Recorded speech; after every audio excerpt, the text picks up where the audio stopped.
പശ്ചിമേഷ്യയിൽ സംഘർഷം അവസാനിപ്പിക്കുന്നതിൽ ആശാവഹമായിട്ടുള്ള പുരോഗതിയുണ്ട്. ഒരാഴ്ചയ്ക്കുള്ളിൽ ഇറാനുമായി അടുത്ത ഘട്ട ചർച്ച ആരംഭിക്കുമെന്ന് അമേരിക്കൻ പ്രസിഡന്റ് ഡൊണാൾഡ് ട്രംപ് വ്യക്തമാക്കുന്നു. യുറേനിയം സമ്പുഷ്ടീകരണം അവസാനിപ്പിക്കാൻ ഇറാന് മുന്നിൽ വമ്പൻ ഓഫറുകളും മുന്നോട്ട് വയ്ക്കുകയാണ് അമേരിക്ക. ഇതിനിടെ US ലബനൻ ഉദ്യോഗസ്ഥ തല ചർച്ചകളും നടക്കുന്നുണ്ട്. വിനോദ് കൂടുതൽ വിവരങ്ങൾ നൽകും. വിനോദ്, ഈ ഡൊണാൾഡ് ട്രംപ് പറയുന്നത് ലക്ഷ്യങ്ങളെല്ലാം പൂർത്തീകരിച്ചു എന്നാണ്. പക്ഷേ അത് അമേരിക്കയുടെ ഒരു മുട്ടുമടക്കലാണ് എന്ന് വിമർശിക്കുന്നവരുമുണ്ട്. എന്താണ് നിലവിലത്തെ ഈ അമേരിക്കൻ പ്രതികരണത്തെ എങ്ങനെ കൂട്ടി വായിക്കണം വിനോദ്? എൽദോ, ഈ വെടിനിർത്തൽ തുടരുകയാണ്. മാത്രമല്ല അടുത്ത ആഴ്ച വീണ്ടും ഒത്തുതീർപ്പ് ചർച്ചകളിലേക്ക് കടക്കും, അല്ലെങ്കിൽ യുദ്ധം അവസാനിപ്പിക്കുന്നതിന് വേണ്ടിയുള്ള അനുരഞ്ജന സംഭാഷണത്തിലേക്ക് കടക്കുമെന്നാണ് ഡൊണാൾഡ് ട്രംപ് ഏറ്റവും ഒടുവിൽ അറിയിച്ചിരിക്കുന്നത്. അതൊരു ശുഭസൂചനയാണ്. കാരണം യുദ്ധം അവസാനിക്കുക എന്നത് എല്ലാ ലോകരാജ്യങ്ങളും ആഗ്രഹിക്കുന്ന ഒരു കാര്യമാണ്. അങ്ങനെയുള്ള ഇടപെടൽ തുടരുന്നുണ്ട്. ഈ യുറേനിയം സമ്പുഷ്ടീകരണവുമായി ബന്ധപ്പെട്ടാണ് ഏറ്റവും ഒടുവിൽ തർക്കങ്ങളിൽ ഒന്നാമത്തെ കാരണമായി നിൽക്കുന്നത്. അതിൽ ഒരു പരിഹാരം കാണുന്നതിന് വേണ്ടി ഇപ്പോൾ റഷ്യയുടെ ഇടപെടൽ ഉണ്ടായിരിക്കുന്നു. വ്ളാഡിമിർ പുടിൻ വ്യക്തമാക്കിയത് ഇറാന്റെ പക്കലുള്ള യുറേനിയം തങ്ങൾ ശേഖരിച്ചു കൊള്ളാം എന്ന കാര്യമാണ്. അങ്ങനെയെങ്കിൽ ഇറാൻ ആണവരാജ്യമാകില്ല എന്ന ഒരു കാര്യം അത് ഒഴിവാകുന്നു. ഇസ്രായേലും അമേരിക്കയും ആശങ്കപ്പെടുത്തുന്നത് അത്തരമൊരു കാര്യമാണ്. ഇറാൻ ആണവരാജ്യമാകുമോ, അല്ലെങ്കിൽ ആ തരത്തിൽ ഒരു ശക്തിയായി മാറിയാൽ ഒരുപക്ഷെ ആ തരത്തിലുള്ള ആക്രമണങ്ങൾ ഇസ്രായേലിന് നേരെ ഉണ്ടാകുമോ എന്നതൊക്കെയാണ് അവരെ കൂടുതൽ ആശങ്കപ്പെടുത്തുന്ന കാര്യം. അവിടെയാണ് റഷ്യയുടെ ഒരു ഒത്തുതീർപ്പ് ഫോർമുല എന്ന നിലയിൽ ഇപ്പോൾ ഒരു കാര്യം വന്നിരിക്കുന്നത്. യുറേനിയം റഷ്യ ശേഖരിക്കാം എന്ന വാഗ്ദാനം നൽകുന്നു. മാത്രമല്ല ഇറാനിൽ നടക്കുന്ന ഈ ആണവ കേന്ദ്രങ്ങളുടെ അതിൻ്റെ ചുമതലയൊക്കെ തന്നെ, അല്ലെങ്കിൽ അതിൻ്റെ സംവിധാനമൊക്കെ തന്നെ റഷ്യൻ നിർമ്മിത രീതികളാണ്, അല്ലെങ്കിൽ റഷ്യയുടെ സംവിധാനങ്ങളാണ്. അതെല്ലാം തന്നെ തിരിച്ചെടുക്കാനുള്ള ഒരു നിലപാടിലേക്ക് റഷ്യ പോകുമ്പോൾ അതിനോട് ഇറാൻ എങ്ങനെ പ്രതികരിക്കുമെന്നതാണ്. അവിടെയാണ് ഇറാൻ്റെ ഈ ഊർജ്ജ പ്രതിസന്ധി വരുന്നത്. ഇറാൻ കഴിഞ്ഞ ചർച്ചകളിൽ, ഇസ്ലാമാബാദിൽ നടന്ന ചർച്ചയിലും ഒക്കെ തന്നെ ഇറാൻ മുന്നോട്ട് വെച്ചൊരു കാര്യം, തങ്ങൾ ഈ ഊർജ്ജ ആവശ്യത്തിന് വേണ്ടിയാണ് ഇത്തരം പ്ലാന്റുകൾ ഭാവിയിൽ ഉപയോഗിക്കാൻ പോകുന്നതെന്ന കാര്യമാണ്. അവിടെയാണ് അമേരിക്കയുടെ ഓഫറുകൾ മുന്നോട്ട് വരുന്നത്. അമേരിക്ക ചില ഓഫറുകൾ ഇപ്പോൾ വയ്ക്കുകയാണ്.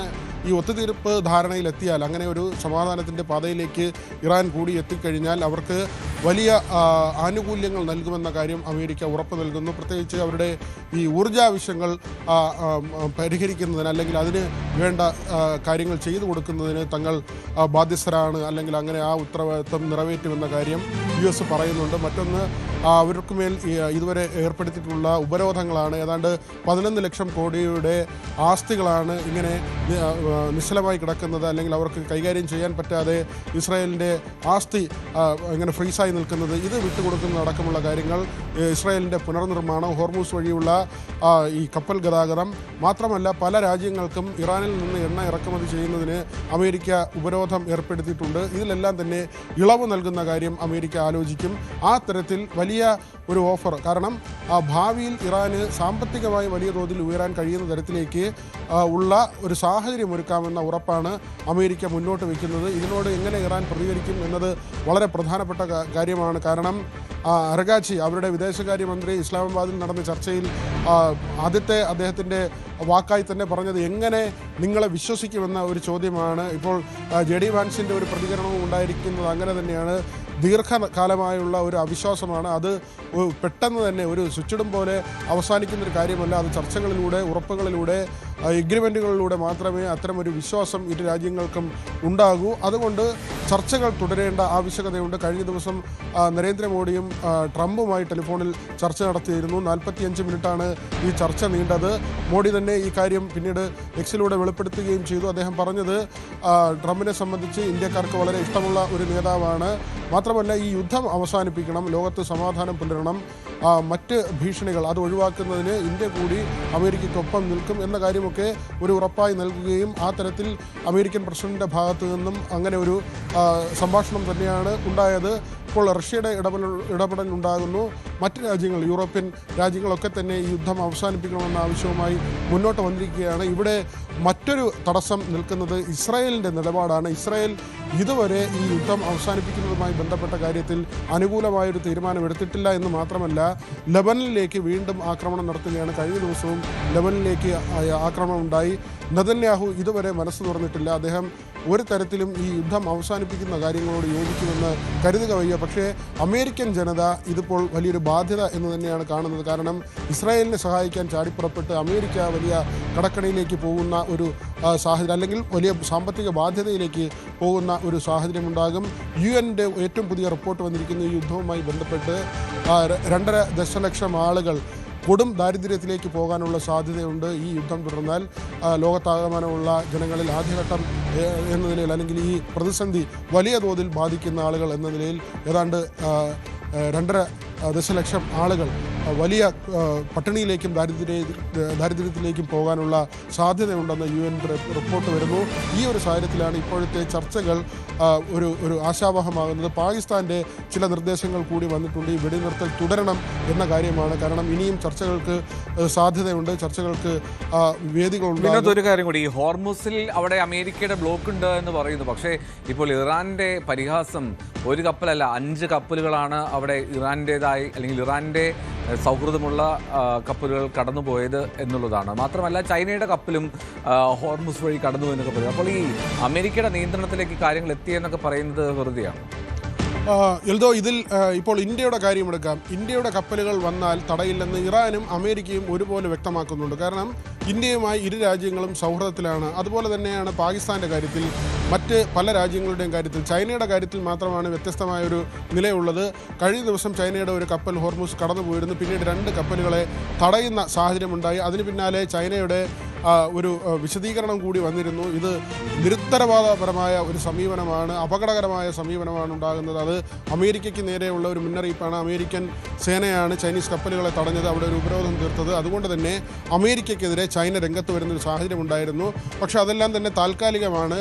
ഇതെല്ലാം ചർച്ചകളിലൂടെ പരിഹരിക്കാൻ കഴിയുമെന്നാണ് പ്രതീക്ഷിക്കുന്നത്. പക്ഷേ നമുക്കറിയാം, മുൻപ് അങ്ങനെ ആയിരുന്നില്ല. ഇപ്പോൾ ഒമാൻ്റെ മധ്യസ്ഥതയിൽ ആദ്യം ഒരു ചർച്ച നടന്ന് ആ ചർച്ചകൾ ഏതാണ്ട് ഫലപ്രദമെന്ന് ഒമാൻ വാർത്താക്കുറിപ്പ് ഇറക്കിയതിന് തൊട്ട് പിന്നാലെയാണ് ഇസ്രായേൽ ഇറാനിലേക്ക് ആക്രമണം നടത്തുന്നത്. അതിന് തൊട്ട് പിന്നാലെ ഖമനേയി ഉൾപ്പെടെ പ്രധാനപ്പെട്ട നേതാക്കളെല്ലാം കൊല്ലപ്പെടുന്നു. ലോകത്തെ ഞെട്ടിച്ച ഒരു സംഭവമാണ്. കാരണം ഒരു വശത്ത് മധ്യസ്ഥ ചർച്ച നടത്തുകയും അതിൽ പലവിധ ഒത്തുതീർപ്പുകളിലേക്ക്, അല്ലെങ്കിൽ ഈ സംഘർഷത്തിലേക്ക് പോകില്ല എന്നൊരു ധാരണയിലെത്തുകയും അതിനുശേഷം നിമിഷങ്ങൾക്കകം ആക്രമണം ആരംഭിക്കുകയും അവരുടെ പ്രധാനപ്പെട്ട നേതാക്കളെല്ലാം തന്നെ കൊന്നൊടുക്കുകയും ചെയ്ത ഒരു സാഹചര്യമാണ് ഉള്ളത്. അതുകൊണ്ട് തന്നെയാണ് അരകാച്ചിയുടെ വാക്കുകൾ പ്രസക്തമാകുന്നത്. നിങ്ങളെ എങ്ങനെ വിശ്വസിക്കും, ഏതടിസ്ഥാനത്തിൽ വിശ്വസിക്കുമെന്ന് ഇറാൻ്റെ വിദേശകാര്യമന്ത്രി ചോദിക്കുന്നതും അതുകൊണ്ട് തന്നെയാണ്. അവിടെ JD വാൻസ് കുറച്ചുകൂടി പക്വതയുള്ളൊരു നിലപാടാണ് സ്വീകരിക്കുന്നത്. ട്രംപിനേക്കാൾ കുറച്ചുകൂടി ഒരു ഉയർന്ന തലത്തിൽ വാൻസ് പ്രതികരിക്കുന്നു എന്നത് നമ്മൾ ഇവിടെ ശ്രദ്ധേയമായി കാണേണ്ട ഒരു കാര്യമാണ്. അദ്ദേഹം പറഞ്ഞത് ഇത് പൊടുന്നനെ തീരുന്നൊരു കാര്യമല്ല, അവിശ്വാസമുണ്ട്, ഇരു രാജ്യങ്ങൾക്കിടയിലും അവിശ്വാസം നിലനിൽക്കുന്നുണ്ട്. അതുകൊണ്ട് തന്നെ ഇത് ചർച്ചകളിലൂടെ പരിഹരിക്കപ്പെടേണ്ട കാര്യമാണ്. ഈ ധാരണകൾ ഒരു തീരത്തെത്തിക്കഴിഞ്ഞാൽ ഈ പ്രശ്നം പരിഹരിക്കും, യുദ്ധം ഒഴിവാകുന്ന നിലയുണ്ടാകും. ട്രംപിൻ്റെ മറ്റൊരു പ്രസ്താവന കൂടി വന്നിട്ടുണ്ട്. അമേരിക്ക എന്താണോ ലക്ഷ്യം വെച്ചത് അത് പൂർത്തിയാക്കിയിരിക്കുന്നു എന്നൊരു പ്രസ്താവനയാണ്. പക്ഷേ അത് അദ്ദേഹം ഇടയ്ക്കിടയ്ക്ക് പറയാറുള്ളതാണ്. പിന്നീട് അദ്ദേഹം ഈ സംഘർഷത്തിലേക്ക് പോവുകയും ചെയ്യും. പക്ഷേ ഇപ്പോൾ ഏറ്റവും ഒടുവിലായും ട്രംപ് പറഞ്ഞിരിക്കുന്നു അവർ ലക്ഷ്യപ്രാപ്തിയിലേക്ക് എത്തി എന്ന കാര്യം. അങ്ങനെ ഒരു ആത്മവിശ്വാസം പ്രകടിപ്പിക്കുകയാണെങ്കിൽ പിന്നെ എന്തിന് യുദ്ധത്തിലേക്ക് പോകണം എന്നൊരു ചോദ്യമാണ് അവശേഷിക്കുന്നത്. അതേസമയം അമേരിക്കയിലെ ചില സാമ്പത്തിക സ്ഥാപനങ്ങൾ നടത്തിയ പരിശോധനയുണ്ട്, അവരുടെ സർവേ ഉണ്ട്. അതിലൊക്കെ തന്നെ ട്രംപുമായി ബന്ധപ്പെട്ടവരുടെ ആസ്തി വലിയ തോതിൽ കുതിച്ചുയർന്നു എന്നത് കണ്ടെത്തിയിട്ടുണ്ട്. ഈ യുദ്ധ സമയത്തൊക്കെ തന്നെ വലിയ തോതിൽ അവരുടെ ആസ്തി ഉയരുന്ന ഒരു സാഹചര്യമുണ്ട്. ഈ ആയുധ ഇടപാടുമായി ബന്ധപ്പെട്ടൊക്കെ ട്രംപിൻ്റെ മകനടക്കമുള്ള വ്യക്തികൾക്ക് വലിയ നിർണായക സ്വാധീനമുണ്ട്, അല്ലെങ്കിൽ അവർ ആ ബിസിനസ്സുമായി ബന്ധപ്പെട്ടൊക്കെ ചേർന്ന് നിൽക്കുന്നുണ്ട്. നമുക്കറിയാം ട്രംപിനും ആ തരത്തിലുള്ള ആയുധ വ്യാപാരവുമായി ബന്ധപ്പെട്ടൊക്കെ പ്രവർത്തിച്ചിരുന്ന ആൾ തന്നെയാണ്. അദ്ദേഹം ഒരു വലിയ ഈ വ്യവസായവുമായി ബന്ധപ്പെട്ട് പ്രവർത്തിച്ച ആളാണ്.